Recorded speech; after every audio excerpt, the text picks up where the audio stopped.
A ver, imagina que una empresa tiene una tasa de éxito, digamos, del 99% en todas sus operaciones.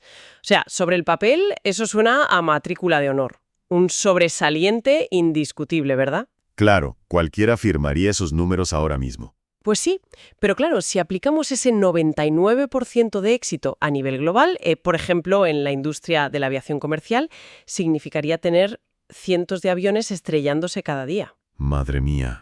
Visto así, da bastante miedo. Ya te digo, es que ese 1% de error, esa pequeñísima variabilidad, es la diferencia literal entre un sistema que funciona y un desastre absoluto. Y justo por eso hoy nos metemos de lleno en una inmersión apasionante analizando el manual Lean Six Sigma para la mejora de procesos. Eso es.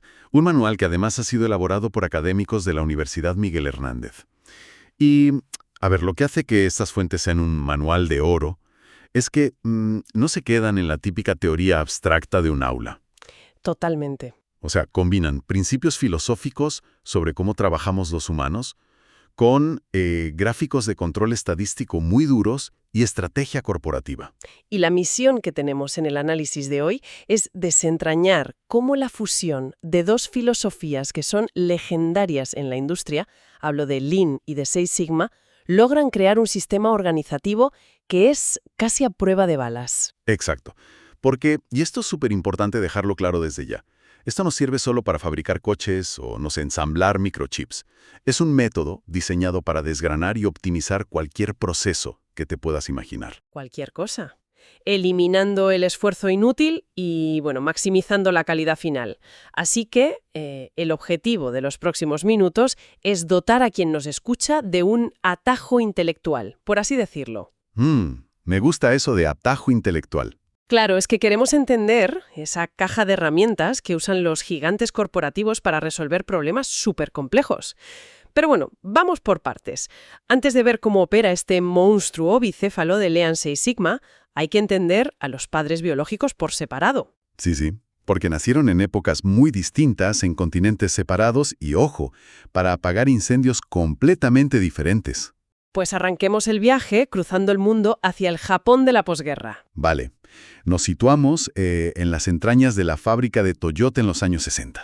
A ver, Japón necesitaba reconstruir su economía y competir contra la supremacía absoluta de Estados Unidos en el automóvil. Y no lo tenían nada fácil. ¿Qué va? Se enfrentaban a una barrera titánica. No tenían el inmenso espacio físico, ni el capital, ni los recursos naturales de los americanos. O sea, no podían permitirse el lujo de desperdiciar un solo tornillo ni un segundo de tiempo. Nada de nada. Y ante esa escasez, pues su obsesión se convirtió en la velocidad extrema, pero no corriendo a lo loco, sino eliminando radicalmente todo lo que no aportara valor directo al cliente. Eso es. Y fíjate, desarrollaron un vocabulario propio que suena casi a filosofía zen aplicada a la fábrica. Hablan, por ejemplo, del muda. El muda, exacto, que es el desperdicio puro y duro, lo inútil. Luego tienes el mura, que sería la irregularidad. Esos picos de trabajo inesperados que te montan un caos repentino en el flujo. Ya. Y el tercero sería el muri, que es la sobrecarga. Es decir, cuando le pides a una máquina o a una persona que trabaje por encima de su límite natural, hasta que, bueno, inevitablemente se rompe. Tal cual. Y para cazar ese muda de forma sistemática, el manual usa el acrónimo downtime. Pero, a ver, más allá de memorizar siglas en inglés, lo importante es ver cómo se aterriza esto. Ponos un ejemplo para visualizarlo. Pues piensa en el desperdicio de las esperas. O sea, no es solo una fila de piezas esperando a ser pintadas en la fábrica. En una oficina de hoy en día, una espera es un documento parado en la bandeja de entrada digital de un directivo durante 3 días. Uf, típico. Y bloqueando a todo el equipo. Exacto. Bloqueando el trabajo de 4 departamentos. La gente está ocupada, claro, el trabajo existe, pero el valor real no fluye hacia el cliente. Claro. O el desperdicio del talento no utilizado, que a mí personalmente me parece el peor de todos. O sea, es como contratar a un analista brillante y luego ponerle a, no sé, picar datos a mano en un Excel 8 horas al día. Madre mía, sí. Una destrucción masiva de valor. Estás vagando por un cerebro y usando solo sus dedos. Totalmente. Y bueno, la respuesta de Toyota a todo este caos fue el sistema pool. En vez de fabricar, digamos, 100.000 coches a ciegas y luego empujarlos al mercado a ver quién los compra, invirtieron la física del asunto. Esa es muy potente. Produces solo lo que se te pide. Claro, un cliente compra un coche rojo y ese pedido puntual tira, por así decirlo, de toda la cadena hacia atrás. Se produce única y exclusivamente lo que se demanda en ese momento, el famoso just in time. Justo. Y eso nos lleva directamente a cruzar el océano hacia el otro padre de nuestra historia. Estados Unidos, año 86, Motorola. Aquí el problema era otro, ¿no? Completamente. Aquí la crisis corporativa no era por escasez de espacio o de piezas. Era una crisis de fiabilidad ante la competencia. La obsesión de Motorola no era tanto la fluidez temporal de Toyota, sino erradicar la variabilidad. Mediante estadística matemática de la dura, además. Sí, pura matemática. Ahí nace Six Sigma. Su premisa es que la variabilidad es el enemigo mortal de la calidad. Si alguien compra un marcapasos o un teléfono, quiere que funcione perfecto siempre. Ya, claro, no quieres que dependa de si el operario estaba cansado un viernes por la tarde o si era lunes por la mañana. Exacto. Pero, a ver, hay que detenerse un momento en el nombre. Six Sigma. Se habla de llegar al nivel 6 Sigma como el estándar máximo de perfección. Y el manual dice que eso equivale a 3,4 defectos por cada millón de oportunidades. Un número mareante, ¿sí? Es que es dificilísimo de conceptualizar, pero ¿qué significa la palabra sigma realmente? O sea, ¿por qué el número 6? Pues mira, sigma es simplemente la letra griega que los estadísticos usan para representar la desviación típica. En lenguaje de calle, mide cuánto se alejan tus resultados reales de la media central, o sea, de la diana perfecta. Vale, ¿de lo que espera el cliente? Eso es. Si tu proceso opera a un nivel de, pongamos, un sigma, tus resultados están súper dispersos. La famosa campana de Gauss es ancha y plana. El margen de error es catastrófico. Tiras a todas partes, menos al centro. Tal cual. Pero a medida que afinas las máquinas, entrenas a la gente y mejoras el proceso, los resultados se van agrupando en el centro exacto. Llegar a 6 sigma significa que la campana es tan estrecha que falla solo esas 3 veces por millón. Es ingeniería de la predecibilidad llevada al extremo absoluto, madre mía. Fíjate que, para visualizar el contraste entre la velocidad de Toyota y esta obsesión matemática de Motorola, me imaginaba una enorme autopista atascada en hora punta. A ver, cuéntame. Pues aplicar Lean, lo de Toyota, sería despejar el tráfico. O sea, las grúas quitan los coches averiados rápido, quitas los peajes inútiles, limpias los obstáculos para que todos puedan acelerar a tope. Quitas la fricción, vaya. Vale, entiendo. Pero claro, la trampa está en que si pones a todos esos coches a 120 por hora en una carretera llena de socavones y grietas, el coche va a vibrar muchísimo y habrá un accidente múltiple fijo. Exactamente. Y ahí entra Six Sigma de Motorola. Six Sigma es asfaltar esa carretera con niveladoras láser. Qué buena imagen, claro. Asegurando que cada centímetro es idéntico al anterior. Eso es, así, al ir súper rápido, gracias a Lian, no hay ni una sola vibración. El viaje es rápido, predecible y sin sobresaltos. Es que es el matrimonio perfecto. Porque si no asfaltas, la velocidad sin calidad genera chatarra a un ritmo exponencial. Haces el ridículo más rápido. Te llenas el almacén de devoluciones antes de la hora de comer. Literal. Y en el otro extremo, buscar la calidad extrema sin velocidad, o sea, aplicar solo 6 sigma, te ahogas en burocracia. Consigues un producto perfecto, sí, pero tardas tanto y es tan caro que la competencia te hunde antes de que lo vendas. Claro, Lean es el motor y 6 Sigma son los frenos y la dirección. Y fíjate, la forma de medir si esto funciona es brutal. El manual habla de la eficiencia de ciclo del proceso. Sí, ese indicador es clave. Se calcula dividiendo el tiempo en el que realmente estás aportando valor entre el tiempo total que tarda todo el proceso. Y dicen que si sacas más de un 25% en esa división, ya eres un proceso Lean maduro. A mí es un dato que me da vértigo, sinceramente. O sea, ¿solo el 25%? Claro, significa que en un entorno hiperoptimizado industrial, el 75% del tiempo sigue siendo papeleo, tiempos de secado, transportes. Todo eso es tiempo inactivo. Imagínate entonces en una empresa tradicional o, no sé, en un hospital público. Ahí la eficiencia de ciclo debe estar por debajo del 5% seguro. Sin duda, sin duda. Y para gobernar esto y subir esos porcentajes, el manual establece unas leyes. La ley 0 es el dogma central, o sea, el cliente manda. Sus requisitos críticos mandan. Luego, la primera ley, la de la flexibilidad. Eso es. La segunda ley es aplicar Pareto. El 20% de los cuellos de botella te causan el 80% de los retrasos. Ah, por ello sin piedad. Justo. Y la tercera ley, la ley de la velocidad. Dice que tu velocidad es inversamente proporcional a tu trabajo en curso.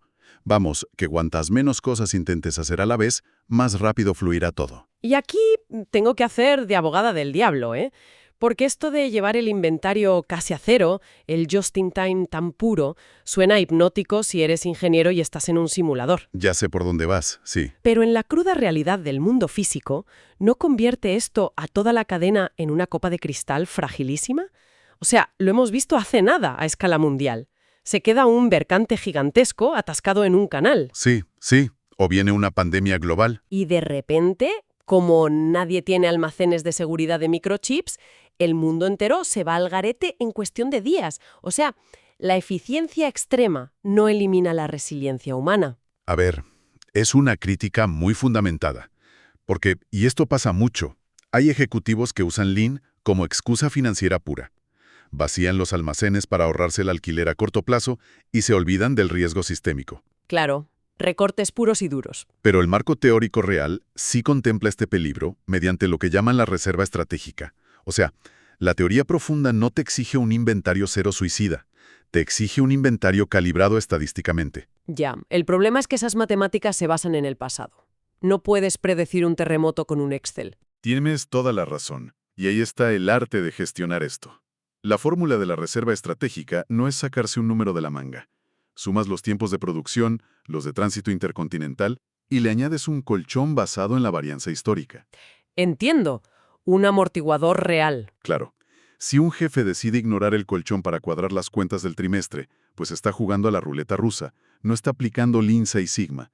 La metodología siempre prioriza proteger el flujo. Vale. Asumiendo que podemos mitigar el caos con estadística, necesitas humanos para que esto pase del papel a la realidad, porque tanta fórmula se hunde estrepitosamente si pones al equipo equivocado. Totalmente. Sin la gente adecuada apuntando al problema correcto, no sirve de nada. Por eso las grandes empresas estructuran los equipos casi como si fueran el ejército. Sí, con los cinturones, arriba están los champions, ¿no? Exacto. Los directivos que no tocan las mates, pero son como escudos políticos. Consiguen la pasta y desbloquean problemas. Y por debajo, los black belts. Esos son los maestros de la estadística, que están a tiempo completo liderando el proyecto. Y luego están los green belts, que son los empleados de la línea de fuego que conocen los secretos del proceso y dedican unas horitas a ayudar. Fíjate que leyendo esto de los equipos, y yendo más allá de las titulaciones formales, me acordé de cómo se montan las bandas criminales en las películas de atracos a casinos. ¡Ostras, qué buena comparación! Es que tienes que reclutar a gente súper asimétrica, especialistas muy distintos. Tienes al estratega del traje, al experto en explosivos y al hacker. Y las fuentes mencionan los roles de Belbin, que básicamente es esto pero en psicología corporativa. Es que los arquetipos de esas películas son un reflejo exacto de Belbin, claro. Él habla, por ejemplo, del rol del cerebro. O sea, el estratega creativo, el que tiene la idea brillante. Exacto. El problema es que si metes en una sala a 5 perfiles cerebro, vas a tener debates filosóficos espectaculares sobre la ineficiencia, pero nadie va a mover un ladrillo. Claro, el banco no se roba solo charlando. Necesitas al implementador. El tipo pragmático, el que dice, vale, taladramos el techo a las 3 de la mañana, y para cerrar el equipo, Belbin dice que te falta el finalizador. Ese es el obsesivo de los detalles, ¿no? El que repasa el suelo con lupa para ver si alguien ha dejado una huella dactilar. Sin él, vas a la cárcel. Y lo más revolucionario de Belbin es que acepta las debilidades permitidas. Eso me pareció súper interesante. Es que asume que el talento extremo viene con defectos. El cerebro brillante suele ser caótico y llega tarde a las reuniones. El finalizador es tan ansioso que irrita a sus compañeros. Ya, el truco no es intentar arreglarlos, sino montar un equipo donde las fortalezas de uno tapen los defectos del otro. Eso es. Y una vez tienes a tu banda de ladrones de élite montada, el desafío es elegir qué banco van a atracar. O sea, qué problema de la empresa atacar primero. Y para eso usan el modelo Kano, que clasifica las necesidades del cliente. A ver, para aterrizar esto, imaginemos que nuestra banda, en vez de robar un hotel, la contratan para rediseñar la experiencia de los clientes del hotel. Vale, me vale el ejemplo. ¿Cómo clasificaría el modelo Kano lo que quiere el huésped? Pues Canon divide todo en 3 curvas.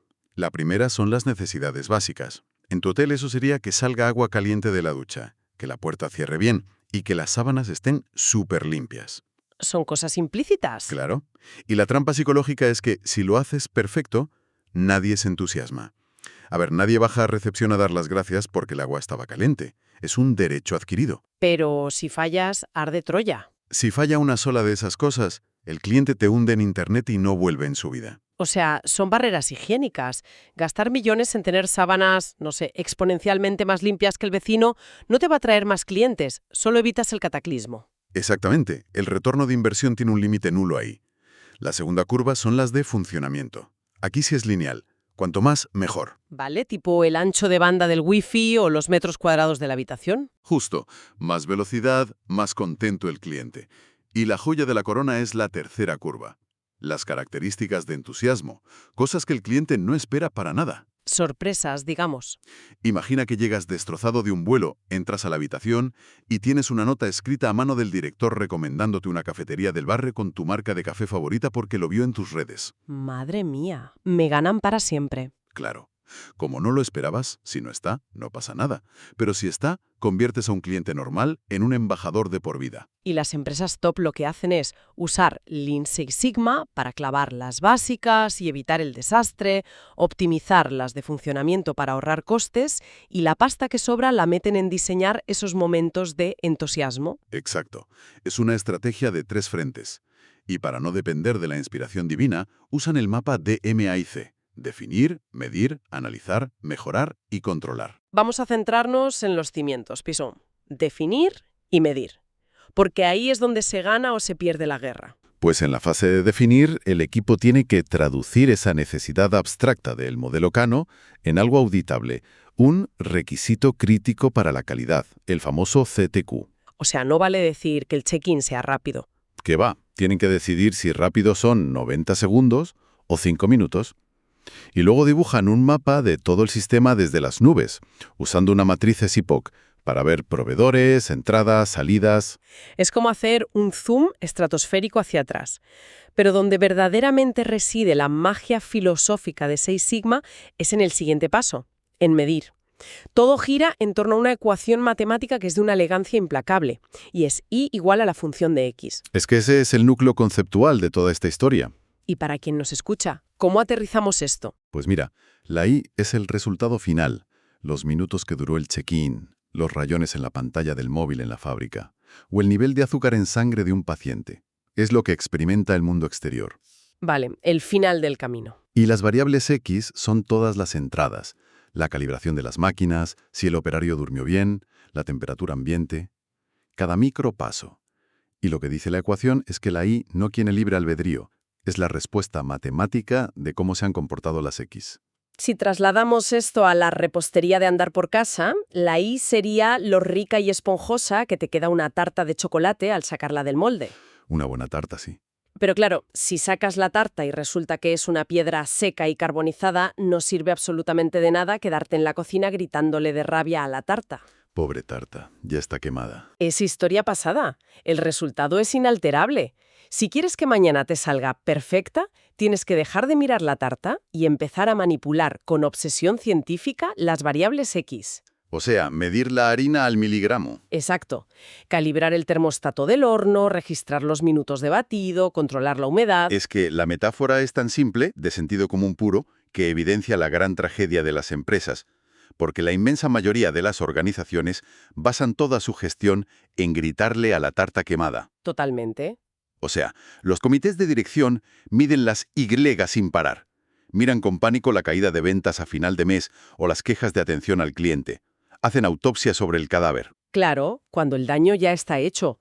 La excelencia del Lean Six Sigma te obliga a rotar el enfoque por completo, dejar de reaccionar al resultado final y poner todos tus recursos en medir las variables X mientras ocurre el evento. Si controlas el horno, el tiempo y los ingredientes, que salga una buena tarta no es suerte, es una certeza de las matemáticas.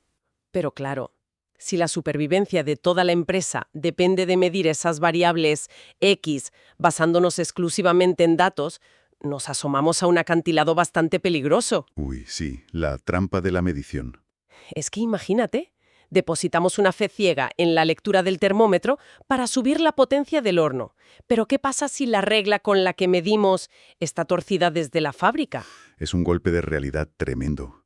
Por eso, Six Sigma impone auditar de forma implacable el propio sistema de medición humano y tecnológico antes de tocar nada.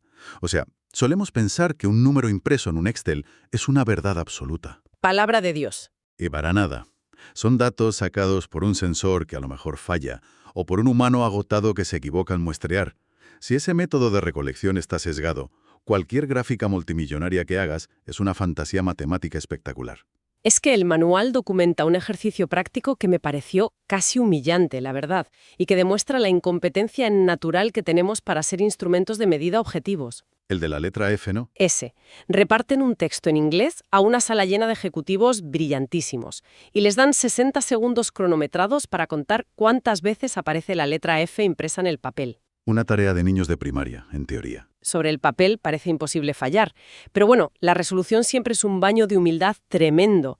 En esa sala llena de mentes analíticas prestando atención máxima, la dispersión de las respuestas es salvaje. Sí. Uno jura que hay 20 Fs, otro se pelea diciendo que son 28, y el de la esquina ha contado 35. Yo ya te digo, confieso abiertamente que mi aportación habría sido un desastre estadístico. Así. Seguro. Cuando me pongo a leer un párrafo, ya sea en inglés o en castellano, mi cerebro prioriza comprender el texto a velocidad máxima, no hacer una auditoría tipográfica. Entonces, visualmente suprimo palabras menores, conectores. Por ejemplo, en inglés el off. Claro, la O y la F. Físicamente tiene la F, pero fonéticamente en mi cabeza suena como una V, off. El sistema nervioso pilla el significado y descarta el símbolo visual antes de que me dé cuenta. Pues fíjate, esa es la demostración científica de que nuestro cerebro no es una máquina notarial. Es un motor predictivo diseñado para ahorrar calorías. Por eso, sin un protocolo súper estandarizado, el acto de contar letras se corrompe enseguida por nuestra subjetividad. Completamente. Y para purgar esto en las empresas, la estadística exige separar quirúrgicamente dos conceptos que solemos usar como sinónimos y no lo son: exactitud y precisión. Esa diferencia es el eje de todo. Imagina una diana de jugar a los dardos. Para visualizarlo, ¿cómo define el manual la exactitud aquí? Pues la exactitud es si tus dardos están cerca del centro verdadero de la diana. O sea, si tiras 5 veces y los 5 dardos acaban en la esquina superior derecha, súper lejos del centro, tu sistema tiene una falta de exactitud enorme. Está sesgado. Vale. ¿Y qué cubre entonces la variable de la precisión? La precisión no mira si le das al centro, solo mira lo juntos que están los dardos entre sí. O sea, la dispersión. Entiendo. Si tiras 5 dardos y clavas los 5 metidos en el mismo agujero en esa esquina derecha, súper lejos del centro, tienes una precisión mecánica asombrosa, pero sigues fallando el objetivo con una constancia admirable. Se da la paradoja de que podría ser exacto, en promedio, si lanzas un dardo al borde superior de la diana, otro al inferior, otro al este y otro al oeste. Matemáticamente, tu media cae justo en el centro. Pero los dardos están por todas partes. Tu precisión es una lotería absoluta, claro. O sea, para tener el nivel 6 sigma, tienes que obligar a todos los proyectiles a entrar por el mismo agujero milimétrico en pleno corazón de la diana.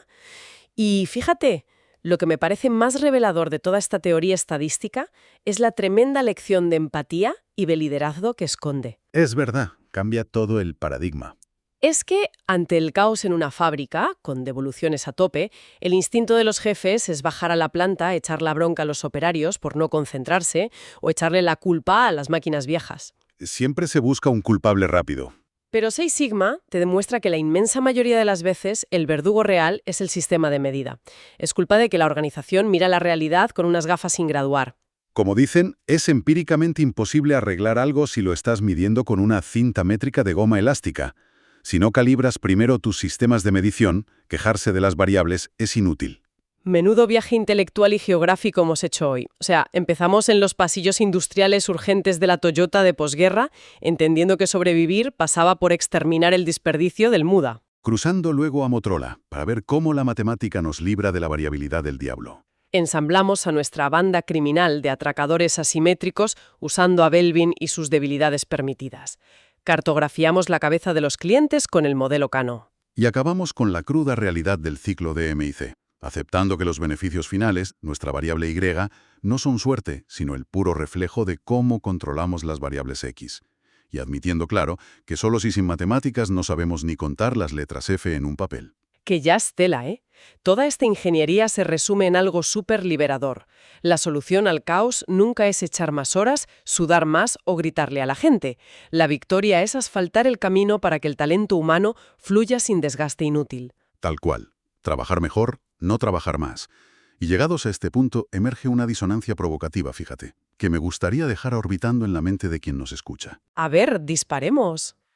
O sea, si gigantes corporativos se ahorran miles de millones metiendo el modelo Lean Six Sigma en las arterias de sus fábricas, Sí, yo creo que sé por dónde vas y me encanta. ¿qué pasaría si sacamos esta caja de herramientas de la fábrica y la aplicamos sin piedad como mecanismo para auditar nuestra propia rutina y vida personal? ¡Ostras, claro! Proyectar un mapa SIPOC, pero para organizar tus mañanas antes de salir de casa. Exacto.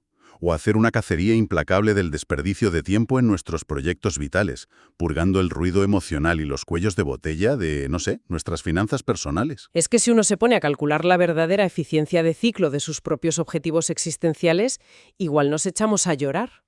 Las empresas usan microscopios para optimizar cada segundo y nosotros a lo mejor estamos quemando nuestra limitada energía vital en tareas súper ineficientes. Es un salto conceptual de vértigo. Es cuestionarnos si realmente llevamos los mandos de las variables críticas de nuestra vida, o si solo somos espectadores, soltando bufidos y, bueno, gritándole a la tarta quemada. Madre mía, me quedo a vivir en esa última imagen visual, de verdad. Así que con esa estampa en la cabeza, dejamos por hoy la costumbre inútil de vociferarle a los resultados del pasado y empezamos a asumir la responsabilidad paciente de ajustar la temperatura del horno para nuestro futuro. Muchísimas gracias por sumergiros en este profundo análisis con nosotros. Nos vemos y seguiremos desgranando sistemas en la próxima inmersión.